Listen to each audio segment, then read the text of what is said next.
Doctor साहब बताइए आज तक क्या गठन है आपका? आज हरियाणा रोडवेज कर्मचारी एकता यूनियन जो नई पंजीकृत हुई है, आज उस यूनियन के नाम से चंडीगढ़ डिपो में नई कमेटी का गठन किया जाएगा। और उसके साथ साथ गेट मीटिंग होगी और जो हरियाणा रोड के ज्वलंत मुद्दे हैं उनके ऊपर प्रकाश डालते हुए कर्मचारियों को संबोधित किया जाएगा। क्योंकि आज हरियाणा रोड बिल्कुल हाशिए पे चली गई है और ये सिर्फ कर्मचारी की वजह से नहीं बल्कि हमारे जो परिवहन के अधिकारी हैं या सरकार की जो गलत नीतियां हैं उनके कारण आज रोडवेज खत्म होने के कगार पे है। क्योंकि इस सरकार को लगभग 7 साल हो गए और आज तक केवल बयानबाजी हो रहे हैं, लेकिन विभाग में एक भी साधारण बस आज तक इनकी जो कार्यकाल में नहीं आई है। हमारी बसों का जो बेड़ा विभाग में था वो 4250 बसों का बेड़ा सक्षम है, लेकिन आज सरकार की गलत नीतियों के कारण विभाग में सिर्फ 2000 से भी कम बसें आज विभाग में रह गई हैं और लगातार जो हमारी बसें वो किन्नम होती जा रही हैं। यानी आने वाले 2-4 महीने में और यही संख्या जो 1500 के जो है नज़दीक पहुंच जाएगी। लेकिन बसों की कमी होने के कारण और विभाग में कर्मचारियों की भी कमी होने के कारण आज प्रदेश की जनता को मतलब अच्छी परिवहन सुविधा नहीं मिल रही, भारी परेशानी का सामना करना पड़ रहा है। छात्र छात्राएं जो एक बस में 100 से लेकर 150 तक छात्र जो एक बस में जो है घुसकर वो यात्रा कर रहे हैं, जिससे एक बड़ा हादसा होने का खतरा बना रहता है।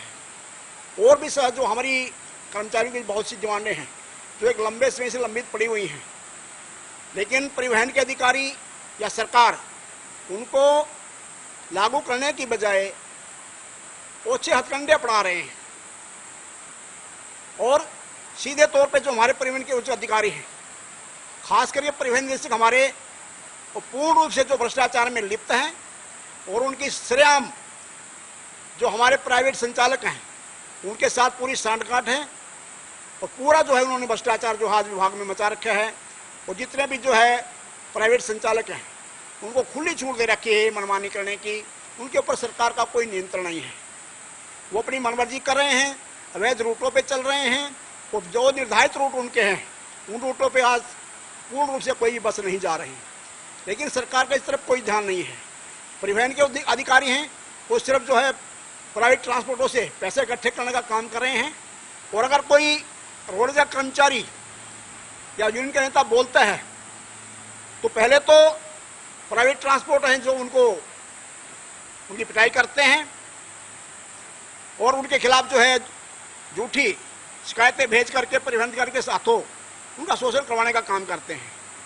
और हमारी समझ में आज तक ये बात नहीं आ रही है कि आज जो व्यवहार जो हमारे के अधिकारियों का हो रहा है उससे हमारे को ये प्रतीत हो रहा है कि जो हमारे उच्च अधिकारी हैं परिवहन के वो हमारे अधिकारी नहीं बल्कि निजी संचालकों के जो है वो अधिकारी हैं। और उनका जो है बिल्कुल पूर्ण रूप से उनका जो है स्पष्ट पक्ष लेते हुए अपने रोड के कर्मचारियों पे जो है कार्रवाई करते हैं, लेकिन उनको कुछ नहीं कहते हैं।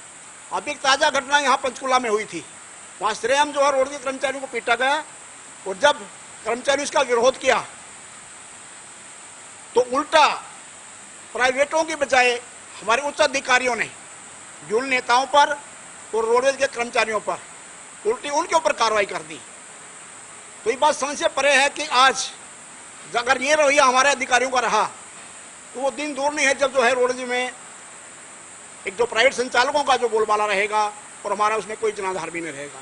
इसको लेकर के कर्मचारियों में भारी रोष है और इसका लगातार विरोध भी कर रहे हैं।